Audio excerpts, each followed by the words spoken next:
Happy Wednesday to you all. Another FEBE morning.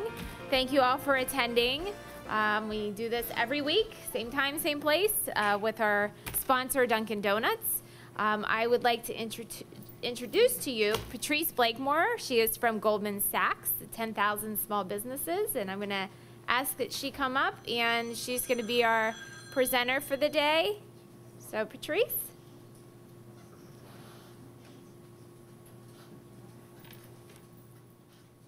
Thank you.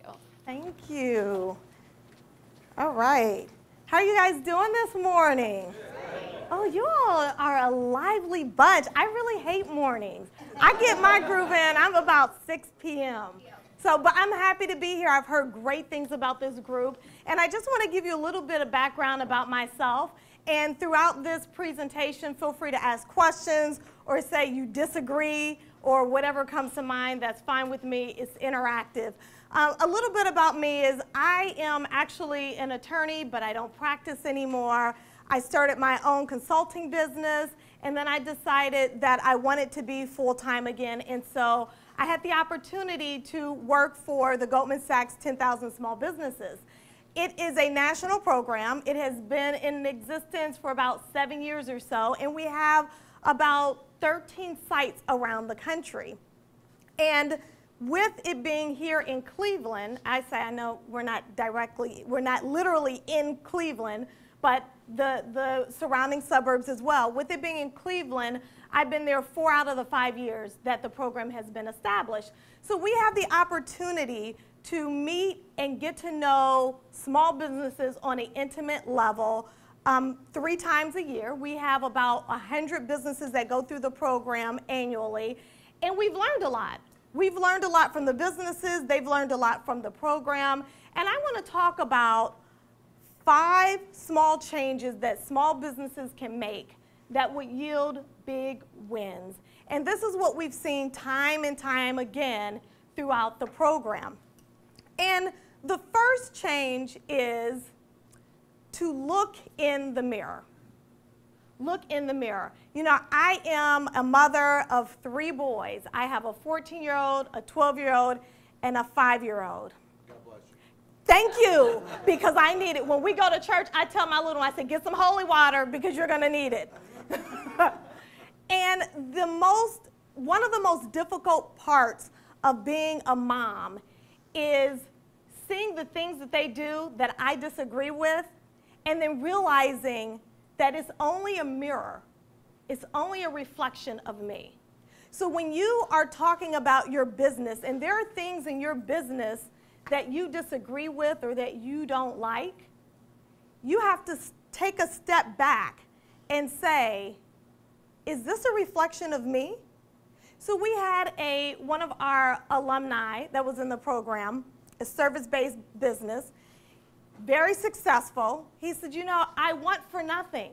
But what I realized in this program is that I am the problem. Any change that you want in your business, it starts at the top. It's what Gandhi says. You have to be the change that you want to see in the world. And if you're not seeing those changes, then you need to ask some tough questions. And one of those changes that you may want to see, well, let me ask you this. How many of you have employees? Just a show of hands. How many of you wish you had employees? How many of you wish you didn't? Yeah, so it's a double-edged sword. When you're starting out, it's just you. So it's just you, and then as you continue to build your business, then you need other help because you're only one person, and you know you can only do so much. So you add on people. You say, I need employees, and you hire these people. But the question is, are you choosing good company?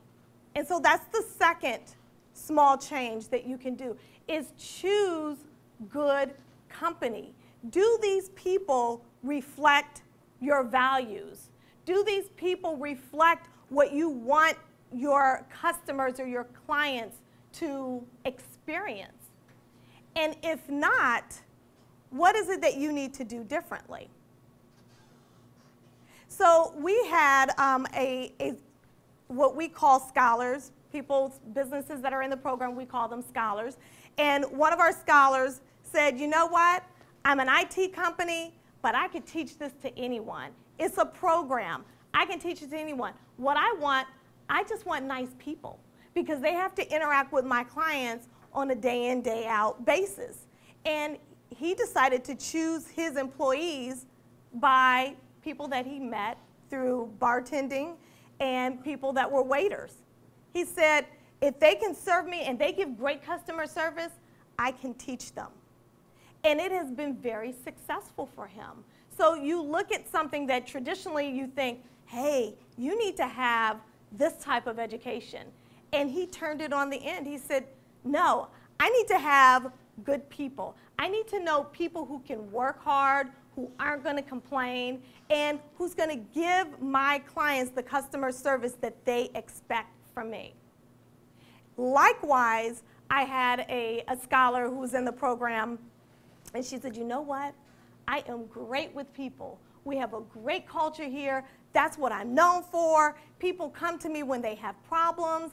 And in the very next breath, she talked about an employee who was, sometimes she came in, sometimes she didn't. It depended on the day, had a lot of family problems. And I said, well, why is she with you? She was like, oh my gosh, because I'm a nice person. Nice person does not trump good business person. And so I said, well, if you had this great culture, that like you say you do, what do you think your other employees, how do you think they feel about having someone here who's unreliable? And she stopped and she sighed because she knew she had to make some tough decisions. And I said, listen, if the person you have in this position is not reliable, they're a great person, but they got a lot of family problems, that doesn't mean that they can't work for you a year from now when things are better. It just means they're not a good fit right at this moment. And that gave her the courage to make the decision that she needed to make. And how do you think, once that employee was no longer there, how do you think her other team responded? Okay, you guys can't hear out there, but yeah, positively, absolutely. Because now they only had, like no one is living a lie, right? No one is pretending that everybody's holding their weight when they're not. They had the core people there who were dependable, and that helped her business because that meant that her culture was going to remain strong. So choose good people. The other one that I really love, the other change, this is my favorite part of the program. And for those of you who know anything about it, it's a curriculum-based program that was created by Babson College. And one of the things that we spend a lot of time on, and that I, as a business advisor, spend a lot of time on with the scholars in the program, is knowing your purpose, articulating your purpose. And please do not tell me it's to make money, because then that would be everybody's purpose, and then you would always be the same, and no one would be differentiated. It's not to make, that's the end. That's the byproduct. But knowing your purpose allows you clarity. And this includes the mission of your company, the vision of your company, your core values. People say, oh, well, that's the same. It's not the same. The mission is, what do you do? So we had an HVAC, a heating and cooling company in our program. And the one key deliverable that every company has to do is have a business plan by the end of the program. And he had a really tough time. I mean, we had a few weeks left, like 3 weeks left. It's a 13-week program. And he had not written his growth plan. And he realized that the reason he had not written it is because he had not articulated his purpose. He had not articulated his mission. He had not articulated his values. And once he did, everything opened up for him. He says, okay, wait a minute. I do heating and cooling. What is my mission? What is it that I really do for people? I make people comfortable in their homes. That's what I do. That's his mission. His vision is, it's visionary. You're the leader. Where do you see yourself 5 to 10, 15 years down the road? Where do you want your company? And he said, you know what? I want to be the go-to service company in my region. When someone thinks about heating and cooling, they think about me. And that started a whole other question about, do I reflect my mission? Do I reflect this vision that I say that I want? And for him, that answer was no. And so after the program, I had the opportunity to talk to him. And I said, well, how are things going? He says, great. I said, really? He says, yes. He says, we've made a lot of changes. I said, you have? He says, absolutely. He said, for one, we now have uniforms. I said, whoa, hold up now. Don't get too crazy. He said, it's okay. I said, how did the team respond? He says, well, you know, leadership starts at the top. And so he had flowing hair down the middle of his back in a ponytail. He has tattoos, really nice guy, soft-spoken. And he said, you know what? I realized that this image I was projecting was not a safe one for many of my clients. That did not make them feel comfortable. So I cut my hair.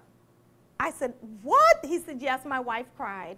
But I cut my hair, and my employees knew that when I instituted having everyone wear uniforms, that it was okay because I was walking the walk.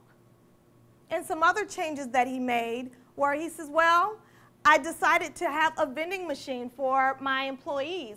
I provide them the quarters. They get to put it in the vending machine. It's very nostalgic. People love it. We offer them healthy snacks. He said, we are changing our culture. But it began because he asked that question, what is my purpose? What is my mission? And what is my vision? So I'm going to ask you guys, this is not, you all have to talk. You don't have to talk, but it just would be nice. Does anyone, just a show of hand first, does anyone have a mission or vision for their company? You do? You have also? Okay, who would like to share their mission or vision? Yes. Hold on 1 second. I'm going to put you on the mic. Oh, forgot about Yeah. My mission for Small Business Solution Centers is to take the, there's a percentage from the SBA that says that about 60% of small businesses, local businesses will fail within the first 10 years, and my goal is to cut that number in half at least. So that is great. That makes me think of Bill Gates. When they started their company, Microsoft, their vision was to have a computer in every home. This was like in the 80s. Like nobody had computers in their home. And they had this huge, vision of where they wanted to take it. And so that is excellent. Is there anyone else that would like to share? Okay. He can either.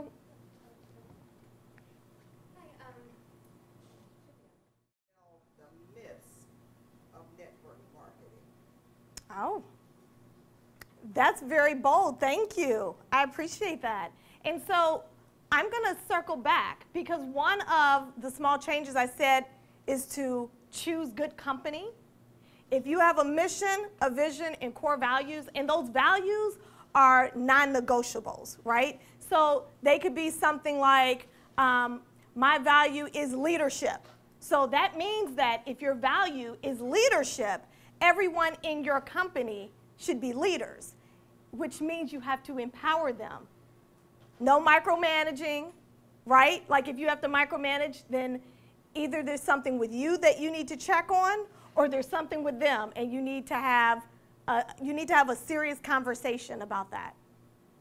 That means being open to other ideas, and then that means executing. If your value is, let's say, honesty, that probably is not going to go well if you have someone who's dishonest when it's convenient. So all of the visions and the missions that you talked about, and including the core values, you take that information and you say, this is what my mission is.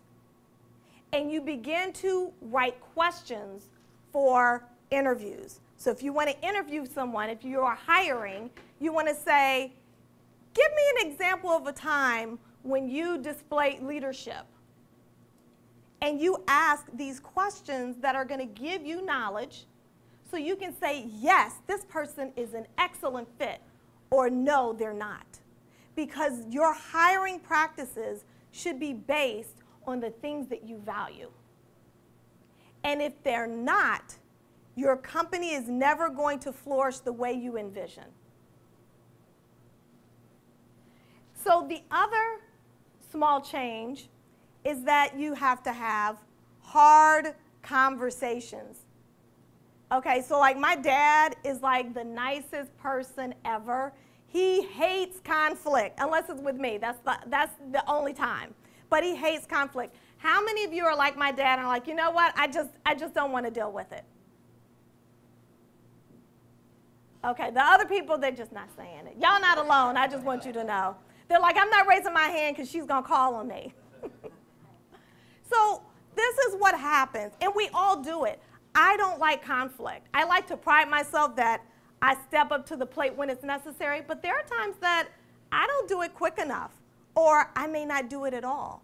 And so what happens is if you don't have those hard conversations, one, it can affect you physically. Right here in the gut, you can't, right up here, you may not be able to rest your mind and sleep at night. The other thing is it festers. Does it ever improve if you fail to have hard conversations? No. No, it doesn't. It gets worse. And many times, whatever we have going in our head, the thoughts that we have about how this conversation is going to proceed, almost never happens. So one of the scholars in a program, I said, you know, what's your exit strategy? Where do you want to be 5 to 10 years from now? She was like, oh, she was non-committal. Oh, I'm not sure. I'll think about it. And finally, after 2 or 3 times, I said, what are you avoiding this question? Why do you not have a specific answer for this? We've talked about it several times. I know you've been thinking about it. And what came out is that she did not have a hard conversation that she needed to have with her investor that was also a family member. And for her, the changes that she wanted to make in her life, she felt if she did that she would be letting that family member / investor down. And I gave her all of these wonderful reasons why she should have this conversation, and she gave me great reasons why she didn't need it. And we go back and forth, and finally, when we had one of our meetings, I said, you know what? I'm going to get off this phone now so you can make this phone call. And she called her family member, and she told her family member what she wanted to do in 5 to 10 years and how she felt that it may not be what the family member had envisioned when they invested in her and her business. Well, how do you guys think the family member responded? Anyone want to take a guess? Not well. You said not well. Tell me sooner. Why did you tell me sooner? Because they're not mad at them. Because they weren't mad. So you're totally opposite. Not mad. Why didn't we have this conversation sooner? Anyone else? How many of you, show of hands, how many of you think the investor / family member was upset? Show of hands. Okay, how many of you think that the investor family member was not upset and said, why didn't you tell me sooner? The ayes have it.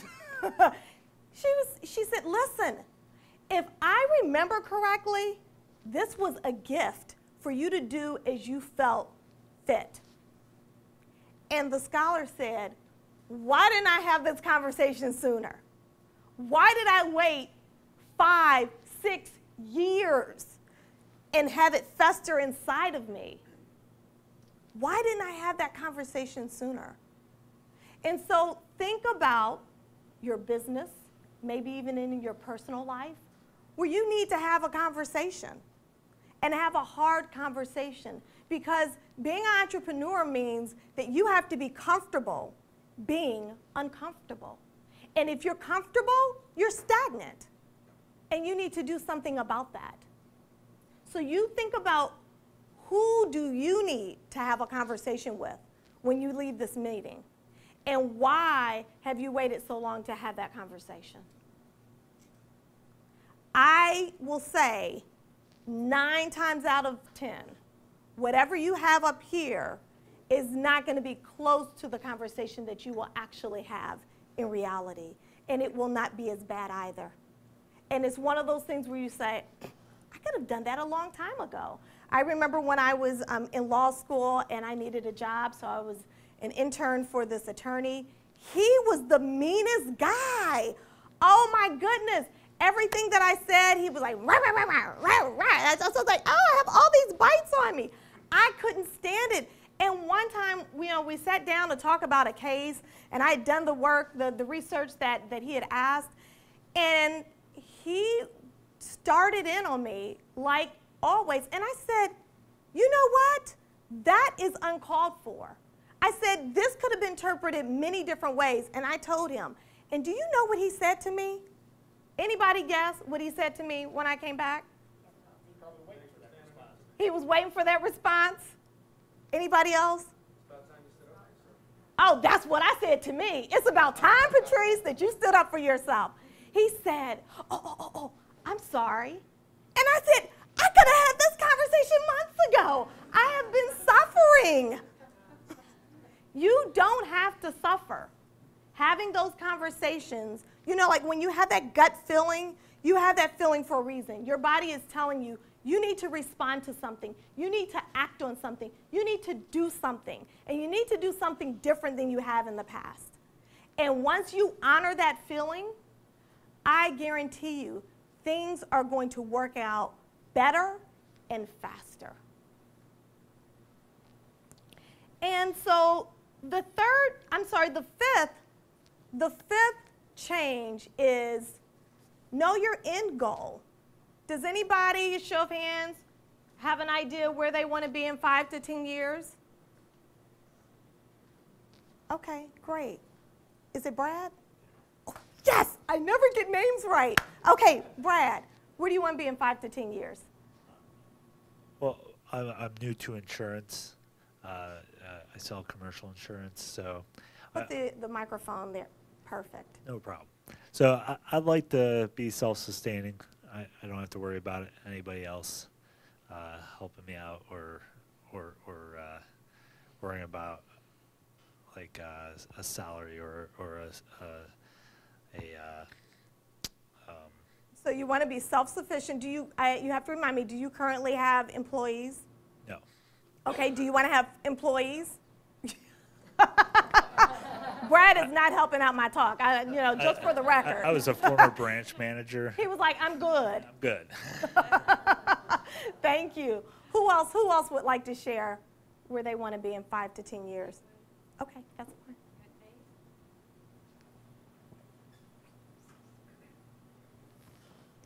fine. So I guess so my goal, my plan for 5 years is to have my team be of 10 people, and for myself to be helping them accomplish their goals, which will get me closer to my goal, which is reaching MDRT, or $1 Million Roundtable, for financial services. okay. So that's my goal for, I guess, pretty much for 5 years, yeah.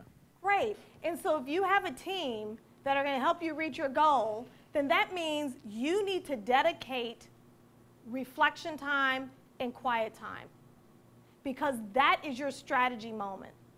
And that needs to be consistently on your calendar. Even if it's 30 minutes. 30 minutes is better than nothing.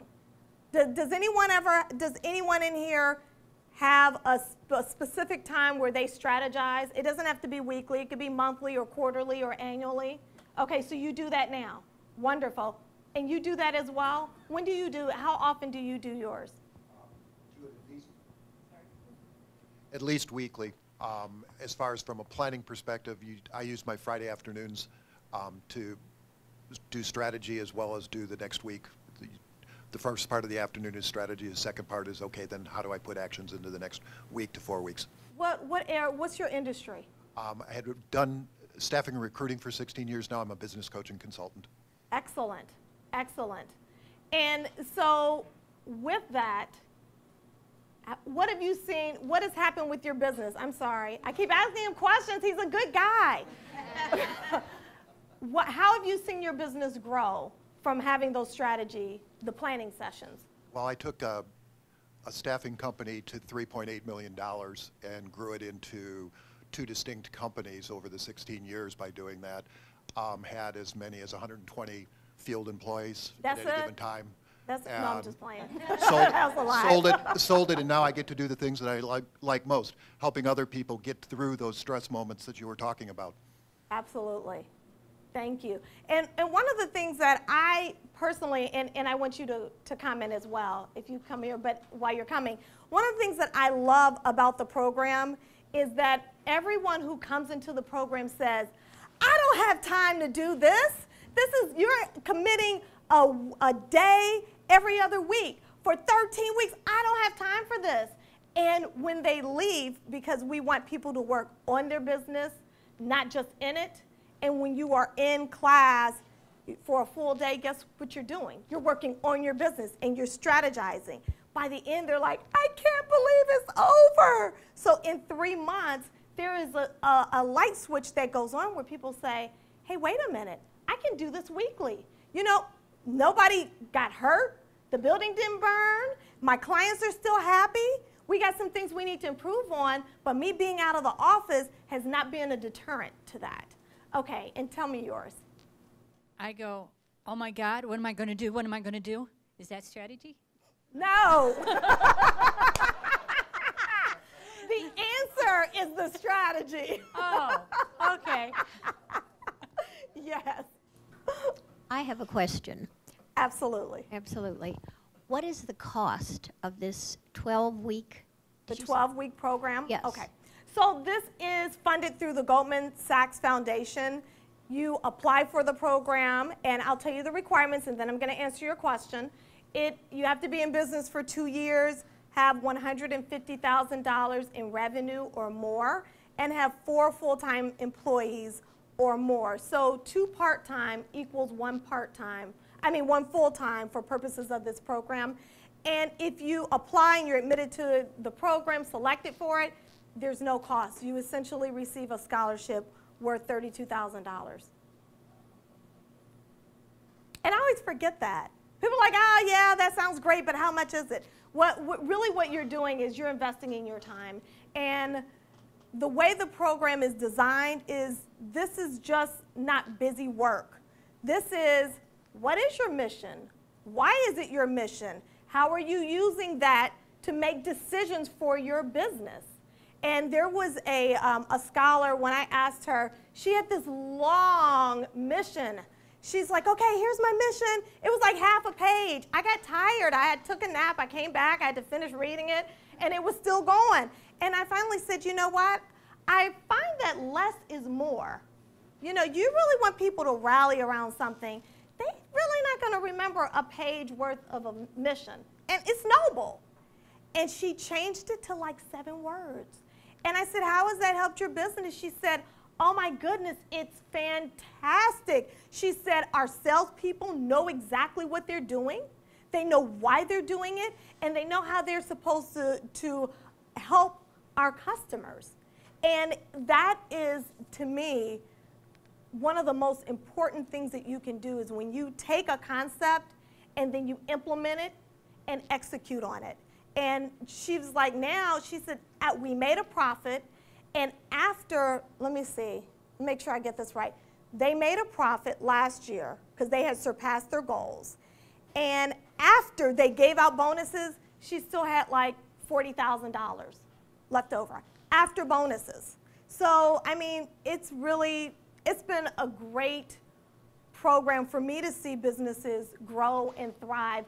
But you know, we have faculty for all of the curriculum, but the most important part of it is the peer-to-peer learning. Like you all are here now, they pair up, They have conversations like, hey, you know, I had an employee just like that. You did? What did you do with them? They trade advice, they support each other, and they're not alone. Does anyone else have any questions? Well, I want to thank you for allowing me to be here. I will be here afterwards, but I just want you to, I want to leave you with this. You are the most important person in your life. And I want you to make sure that every decision you make reflects that. Have a wonderful day. Thank you.